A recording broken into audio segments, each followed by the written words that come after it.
There are moments in life when everything you believed about God gets tested. Not in the easy seasons, not when the doors are opening and the prayers are being answered exactly the way you wrote them down, but in the moments when the door stays closed, when the phone doesn't ring, when the healing doesn't come, and the silence feels louder than any storm you've ever faced. It's in those moments that the enemy doesn't just attack your situation. He comes for your perception of who God is. Because if he can get you to change your mind about God, he can get you to walk away from the very source of your strength. And some of you walked in here carrying questions you don't want to admit out loud. You're still praising, but you're wondering. You're still showing up, but your faith has a crack in it. You're still saying, God is good, but deep down you're asking, then why doesn't it feel like it? Can I talk to the real people for a moment? The ones who have prayed prayers that went unanswered. The ones who trusted God and still got hurt. The ones who believed for healing, for restoration, for breakthrough, and instead you got silence. You got waiting. You got pain you didn't sign up for. And if you're not careful, disappointment will start rewriting your theology. You'll start to believe that God is distant, that he's selective, that maybe he's faithful to other people, but not to you. And slowly, without even realizing it, your worship turns into worry, your faith turns into fear, and your relationship with God becomes built on conditions. I'll trust you as long as you fix this. I'll believe you as long as this works out. I'll follow you as long as I understand. But God never asked for conditional faith. He's looking for someone who will stand in the middle of uncertainty and still say, I don't understand you, but I trust you. I don't see you, but I believe you. I don't feel you, but I know you're still God. Because the truth is, hard seasons don't change who God is. They reveal what we believe about him. And life will get hard. There will be moments that shake you. There will be seasons that stretch you. There will be nights when you cry more than you pray. But just because life is hard does not mean God is absent. Just because it's painful does not mean he's not present. Just because it's delayed does not mean he has denied you. Sometimes God is doing his deepest work in your darkest moments. And I know it's easier to trust God when everything is going right. It's easy to lift your hands when your life makes sense. But can you trust him when it doesn't? Can you hold on when everything in you wants to let go? Can you keep believing when your reality contradicts your faith? Because this is the kind of faith that transforms you, not the faith that celebrates when you win, but the faith that survives when you lose. Tonight, I came to remind somebody that your struggle does not disqualify God's goodness. Your pain does not cancel his promises. Your confusion does not change his character. God is still God on your best day and your worst day, in your breakthrough and in your breaking, in your clarity and in your confusion. So don't change your mind about God just because life got hard. Because the same God you trusted in the light is still faithful in the dark. Hard seasons have a way of pulling back the curtain on what we truly believe about God. It's easy to declare that God is good when life is going the way we planned. It's easy to stand in confidence when doors are opening, when prayers are being answered quickly, when everything around us feels stable and secure. In those moments, faith feels natural. Worship flows easily. Trust doesn't require effort. But real belief isn't measured in moments of comfort. It is revealed in moments of pressure. Because pressure has a way of exposing what comfort can hide. When life gets hard, when things begin to fall apart, when the outcomes you expected don't happen, you come face to face with the truth of your faith. Not the faith you talk about, not the faith you post about, not the faith you sing about, but the faith you actually stand on when everything around you is shaking. Hard seasons ask you a question that comfort never will. Do you still believe God is good when life doesn't feel good? And that question can be uncomfortable because it forces you to confront the gap between what you say you believe and what you actually trust. Some of us have built our understanding of God on outcomes instead of character. We've learned to associate God's goodness with things going our way. If the opportunity comes, God is good. If the relationship works out, God is faithful. If the healing happens, God is powerful. But what happens when those things don't occur? What happens when the opportunity closes, the relationship breaks, the healing delays? If your belief in God is tied to your circumstances, then when your circumstances shift, your perception of God begins to shift too. And without even realizing it, you start redefining who God is based on what you're going through. You start to question his faithfulness. You start to doubt his presence. You begin to wonder if he's really for you. And it's not because God has changed. It's because the season has challenged what you thought you knew about him. Hard seasons don't have the power to change God's nature, but they do have the power to reveal whether your faith was rooted in truth or in temporary experiences. Because a faith that is built only on blessings will struggle to survive in brokenness. There is something about hardship that strips away surface level belief. It removes the language we've learned, the habits we've formed, and it brings us down to the core of what we actually trust.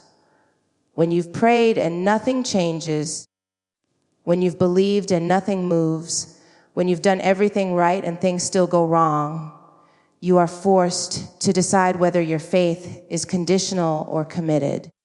And many people discover in hard seasons that their faith was more fragile than they thought. Not because they didn't love God, but because they had unknowingly built their understanding of him on limited experiences. They knew him as provider, but not as sustainer. They knew him as healer, but not as comforter. They knew him in victory, but not in waiting. And when life introduces them to a side of God they have not yet experienced, it feels like he has changed, when in reality, they are just being invited to know him more deeply. Hard seasons don't mean God has become something different. They mean you are being stretched to see him beyond what you've already known. And that stretching can feel uncomfortable because it requires you to trust God in ways you haven't had to before. It asks you to believe in his goodness without immediate evidence. It calls you to hold on to his promises, even when your reality seems to contradict them. It challenges you to anchor your faith in his character rather than your circumstances, because circumstances are always changing, but God is not. The same God who is faithful in your breakthrough is still faithful in your waiting. The same God who showed up in your past is still present in your pain. The same God who answered before is still listening now. But if your definition of God is limited to what you've already experienced, then every unfamiliar season will feel like he has disappeared. And that's why hard seasons are so revealing. They show you where your faith is strong and where it needs to grow. They expose the areas where you've trusted God fully and the areas where you've placed conditions on him. They reveal whether you believe God is good because of what he does or because of who he is. Because if your faith is rooted in who he is, then even when you don't understand what he's doing, you can still trust him. Even when the answers don't come, you can still believe. Even when the path is unclear, you can still follow. Even when the pain is real, you can still hold on. Not because the situation makes sense, but because his character is consistent. And that kind of faith doesn't develop in easy seasons. It is formed in the moments when you have to choose to believe what you cannot see. It is strengthened in the tension between promise and reality. It grows in the space where you don't have answers, but you decide to trust anyway. Hard seasons don't change who God is. They uncover what we believe about him in ways that comfort never could.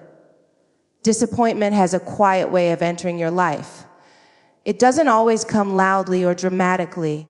Sometimes it slips in through unanswered prayers, through delayed responses, through doors that never opened the way you believed they would. It settles in the space between what you hoped for and what actually happened. And if you're not careful, that disappointment doesn't just affect how you feel, It starts to shape how you see God, because when expectations go unmet, the heart begins to search for explanations. You start asking questions you didn't expect to ask. You begin to wonder why things didn't work out the way you believed they would. You replay your prayers, your faith, your obedience, trying to understand where things shifted. And in that process, disappointment can begin to rewrite your theology subtly and slowly until your view of God no longer reflects who He truly is, but instead reflects what you've been through. You may not even realize it's happening. At first, it looks like caution. You stop expecting too much because you don't want to be hurt again. You stop praying bold prayers because you're afraid of another silence. You guard your faith, and not out of wisdom, but out of fear. And over time, what started as disappointment turns into distance. Not necessarily distance from church or from spiritual language, but distance in your heart, because it's hard to stay open when you've been let down. And so you begin to adjust your beliefs. You may still say that God is able, but deep down, you're no longer sure if He will. You may still declare that He is good, but you've attached conditions to that goodness. You may still believe in His power, but you question His timing, His attention, His care for your specific situation. Disappointment starts to reshape your understanding of God, not based on truth, but based on pain. And pain is a powerful narrator if you let it be. It will tell you that God has forgotten you. It will convince you that you did something wrong, that you weren't faithful enough, that maybe you didn't deserve the outcome you were hoping for. Or it will push you in the opposite direction, leading you to believe that God is distant, detached, or selective in His love.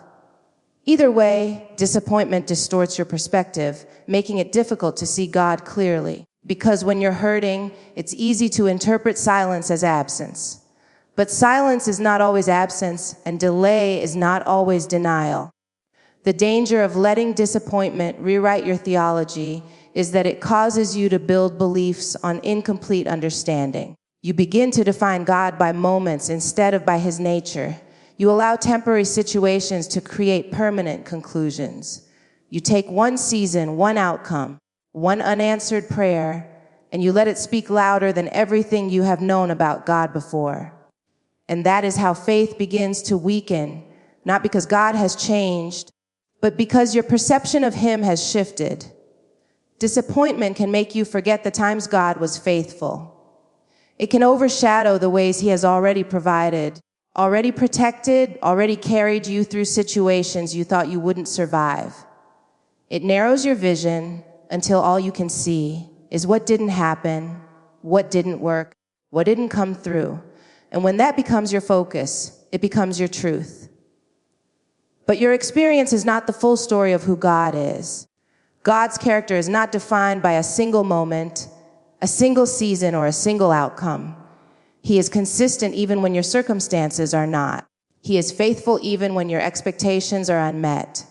He is present even when you don't feel Him. And if you allow disappointment to be the lens through which you see Him, you will miss the deeper reality of His nature. Because disappointment only tells part of the story. There are things happening that you cannot see, processes unfolding that you do not understand, purposes being shaped that have not yet been revealed. What feels like neglect may actually be protection. What feels like delay may actually be preparation. What feels like silence may be God working in ways that don't require your awareness. But if you let disappointment define your theology, you will interpret every moment through the lens of loss instead of trust, and that will affect how you show up in your relationship with God. You may begin to hold back your faith, offering only partial trust instead of full surrender. You may approach God with hesitation, unsure of whether He will come through. You may limit your expectations not because God is limited, but because your disappointment has convinced you to expect less. And over time, that guarded posture becomes your new normal. You still believe, but not with the same confidence. You still pray, but not with the same boldness. You still hope, but not with the same expectation. And all of it traces back to moments where disappointment was allowed to speak louder than truth. But God's character has never been defined by your disappointments. He is still who he has always been, regardless of what you have experienced. His goodness is not reduced by your pain. His faithfulness is not canceled by your waiting. His presence is not determined by your feelings. And when disappointment tries to rewrite your theology, you have to make a decision about what you will believe. Will you believe what you feel, or will you hold on to what you know? Because feelings can shift, circumstances can change, but truth remains constant. And the more you anchor yourself in that truth, the less power disappointment will have to redefine who God is in your life. There is something unsettling about silence, especially when you are expecting a response. When you have prayed with everything in you, when you have poured your heart out, when you have asked God for clarity, direction, or relief, and all you receive in return is quiet. No sign, no confirmation, no immediate answer, just silence. And if you're not careful, that silence can begin to feel like distance, like absence, like God has stepped away at the very moment you needed him most. Because we often equate response with presence. We've been conditioned to believe that if someone is there, they will answer. If someone cares, they will respond. If someone is listening, they will speak back. And so when God is silent, it challenges that expectation. It creates a tension between what we feel and what we believe. You know, God is supposed to be near. You've heard that he listens, that he cares, that he responds. But when your reality is filled with silence, it becomes difficult to reconcile those truths. And that's where the struggle begins. Because silence leaves room for interpretation. When there is no clear answer, your mind starts filling in the gaps. You begin to wonder if God is ignoring you, if he's distant, if he has decided not to intervene. You question whether your prayers are being heard, whether your situation matters, whether you are seen. And without even realizing it, silence starts to shape your perception of God. But silence is not the same as absence. Just because you don't hear God does not mean he is not there. Just because you don't see movement does not mean he is not working. Presence is not always loud. It is not always obvious. Sometimes it is steady, quiet, and unseen, moving beneath the surface in ways you cannot yet recognize. And that is one of the hardest things to accept, because we want reassurance that we are not alone. We want signs, confirmation, something that lets us know that God is involved, that he is paying attention, that he is aware of what we are going through. We want to feel his presence, to hear his voice, to see evidence that he is actively working on our behalf. And when those things are not immediately visible, it can feel like we have been left to navigate our struggles on our own. But God's presence is not dependent on your awareness of it.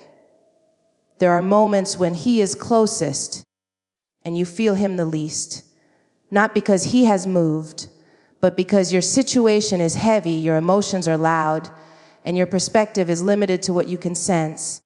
Pain has a way of amplifying everything except peace.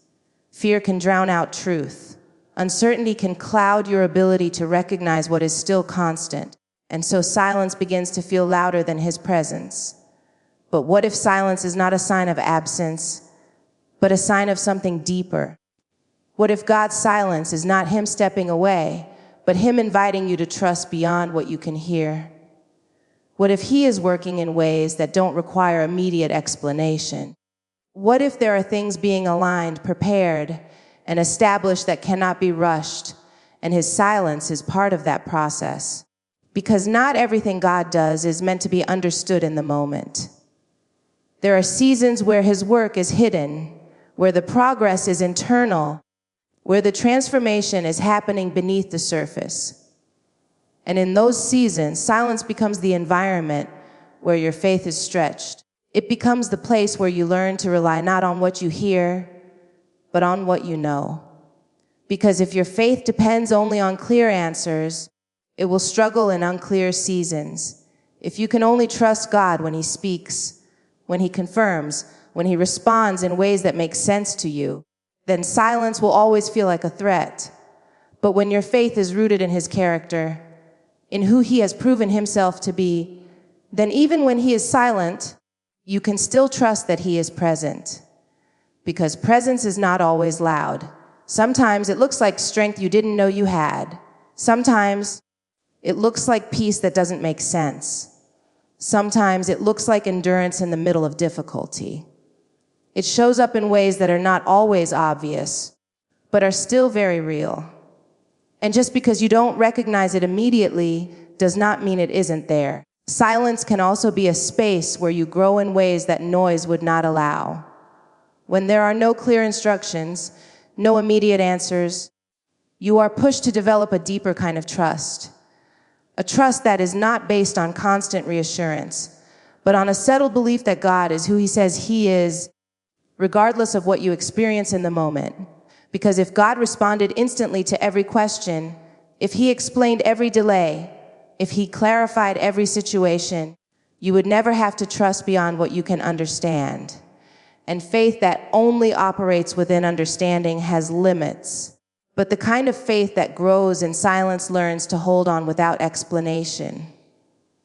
It learns to remain steady without constant confirmation. It learns to believe that God is still active, still present, still involved, even when there is no immediate evidence to support it. And that kind of faith changes you. It shifts your focus from needing to hear something to simply knowing. It anchors you in truth instead of emotion. It allows you to stand firm, not because everything is clear, but because you trust the one who is in control. Because silence is not empty. It is often full of things you cannot yet see, movements you cannot yet trace, answers that are still unfolding. And while it may not feel like it in the moment, God's silence does not mean he has stepped away. It does not mean he has forgotten. It does not mean he is not listening. It does not mean he is not working. It simply means that what he is doing does not require your immediate awareness, and your responsibility in that moment is not to understand, but to trust. Faith often feels strongest when life is comfortable, when things are predictable, when the path ahead is clear and the outcome seems certain. In those moments, trusting God does not require much stretching. It feels natural to believe when everything is working together, when doors are opening, when progress is visible, when your circumstances align with your expectations. In comfort, faith can feel effortless because it is supported by what you can see. But faith that is only alive in comfort has never truly been tested, because comfort does not challenge your belief. It does not force you to go deeper. It does not require you to hold on when things don't make sense. It allows you to stay within the boundaries of what feels safe, what feels certain, what feels manageable. And while those seasons are not wrong, they are not where faith is strengthened. Faith is strengthened in the places where comfort cannot sustain you. It is in the moments of confusion, when the direction you thought you were going suddenly changes, when the plans you carefully made begin to fall apart, when the clarity you once had is replaced by uncertainty.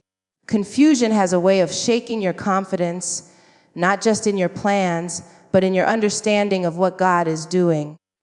It forces you to confront the reality that you do not have control over everything, that you cannot always predict what will happen next, that your understanding is limited. And in that space, faith becomes a choice. Because when you don't understand, you have two options. You can lean into trust, or you can lean into fear. You can decide that even without answers, God is still leading. Or you can allow uncertainty to convince you that you have been left without direction. Confusion tests whether your faith is dependent on clarity or rooted in trust. And then there is waiting. Waiting is one of the most difficult places for faith to grow because it requires patience in a world that moves quickly.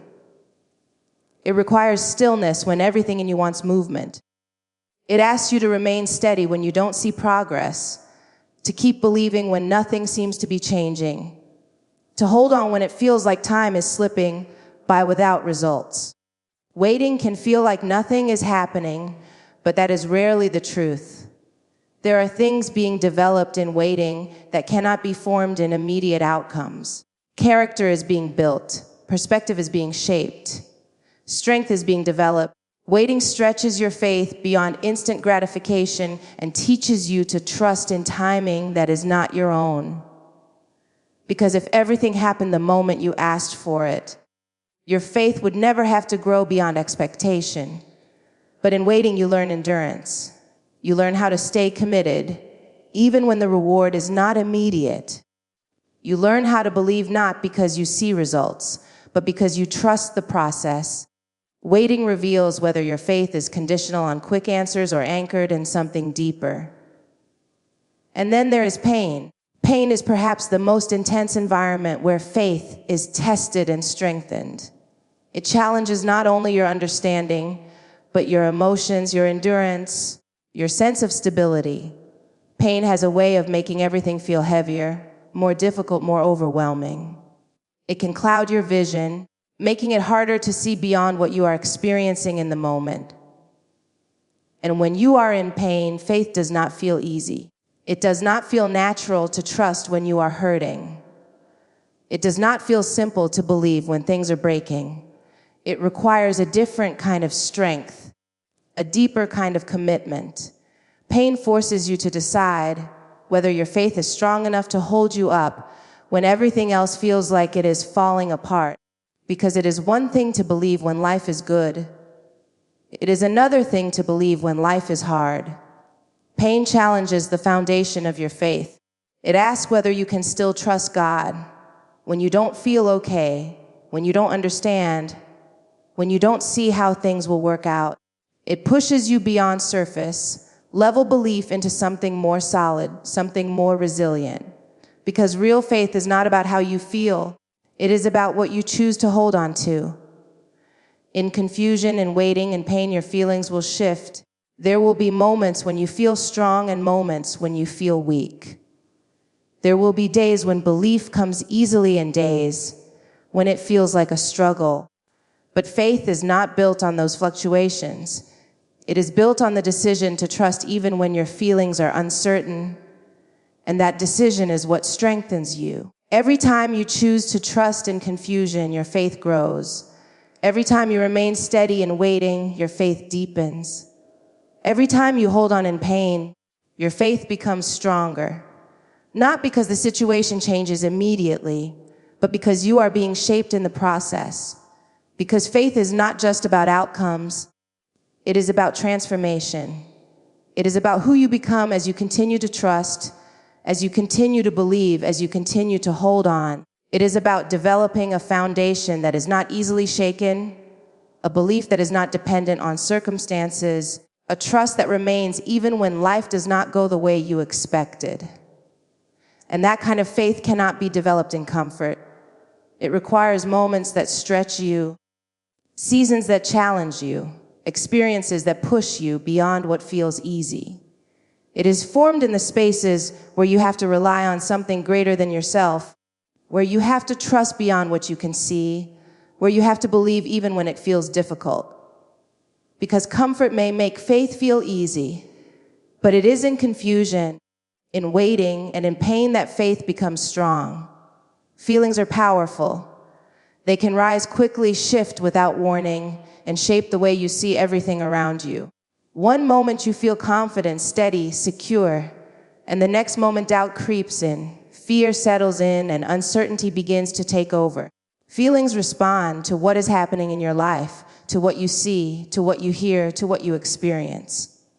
And because they are so immediate, so real, so intense, it becomes easy to treat them as truth. But feelings are not always reliable. They can be influenced by circumstances, by fatigue, by disappointment, by fear, by things that are temporary and constantly changing. What you feel today may not be what you feel tomorrow. What feels overwhelming in one moment may not hold the same weight in another. And if your faith is built on how you feel, then your faith will rise and fall with every shift in your emotions. Because feelings were never meant to be your foundation. They were never designed to carry the weight of your belief, to determine what is true, to define who God is. Feelings are real, but they are not always accurate. They reflect your experience, not the full reality. And when life gets hard, when circumstances become overwhelming, your feelings can begin to tell a story that is not aligned with truth. You may feel alone even when you are not. You may feel forgotten even when you are seen. You may feel like nothing is working, even when things are being prepared in ways you cannot yet recognize. Feelings have a way of narrowing your perspective, focusing only on what is immediate, what is visible, what is happening right now. But truth is not limited to what you can feel. Truth is constant. It does not change with your circumstances. It does not shift with your emotions. It remains steady, unmovable, consistent, even when everything around you feels uncertain. And when your feelings are pulling you in one direction, truth becomes the anchor that keeps you from drifting too far. Because without truth, feelings can lead you anywhere. They can convince you to give up when you should keep going. They can tell you that things will never change, that what you see is all there is, that what you are experiencing right now defines your future. They can cause you to make decisions based on temporary emotions rather than lasting reality. And that is where the tension lies, because there will be moments when what you feel and what is true do not match. You may feel like God is distant, but truth says he is near. You may feel like he is not listening, but truth says he hears you. You may feel like nothing is happening, but truth says he is still working. And in those moments, you have to decide which voice you will follow, because you cannot follow both. If you follow your feelings, your faith will become unstable, constantly shifting, constantly changing, never fully grounded. But if you hold on to truth, even when your feelings are loud, even when they are overwhelming, you create a stability that is not dependent on your emotions. And holding on to truth is not always easy. It requires intention. It requires discipline. It requires you to pause and remind yourself of what you know, even when it does not match what you feel. It requires you to choose belief, not because it is easy, but because it is right. Because truth does not always feel immediate. It does not always bring instant comfort or instant clarity. Sometimes, it requires you to stand in the middle of your emotions and say, even though I feel this, I know something deeper is true. It asks you to separate your experience from your belief, to recognize that what you are going through does not change who God is. And that is a difficult place to stand, because feelings demand attention. They want to be acknowledged, validated, expressed. And there is nothing wrong with feeling what you feel. Your emotions are part of your human experience. They matter. They are real. But they are not meant to lead you. They are not meant to define your faith or determine your direction. Because if you let feelings lead, they will take you in circles. One moment you will feel strong. The next moment you will feel weak. One day you will feel hopeful. The next day you will feel discouraged. And if your faith is tied to those shifts, you will find yourself constantly unstable, unsure, uncertain. But when your faith is anchored in truth, something changes. You may still feel the same emotions, but they no longer control your decisions. You may still experience doubt, fear, uncertainty, but they do not define what you believe. You learn to acknowledge your feelings without surrendering to them. You learn to experience them without letting them determine your direction. And that creates strength, because now your faith is not dependent on how you feel in a given moment. It is grounded in something deeper, something more stable, something that does not change when your circumstances change. Because God's character is not defined by your feelings. He is the same, regardless of how you feel. His goodness does not increase when you feel happy or decrease when you feel discouraged. His presence is not stronger when you feel close or weaker when you feel distant. He is constant, unchanging, steady. And when you hold on to that truth, even when your feelings are telling you something different, you begin to develop a faith that is not easily shaken, a faith that can stand in uncertainty, a faith that can endure in difficulty, a faith that is not controlled by emotions, but anchored in what is real. Because feelings will come and go, but truth remains. And when you choose to hold on to truth instead of your feelings, you are choosing something that will not fail you, something that will not shift, something that will not leave you uncertain, even when everything around you feels unstable.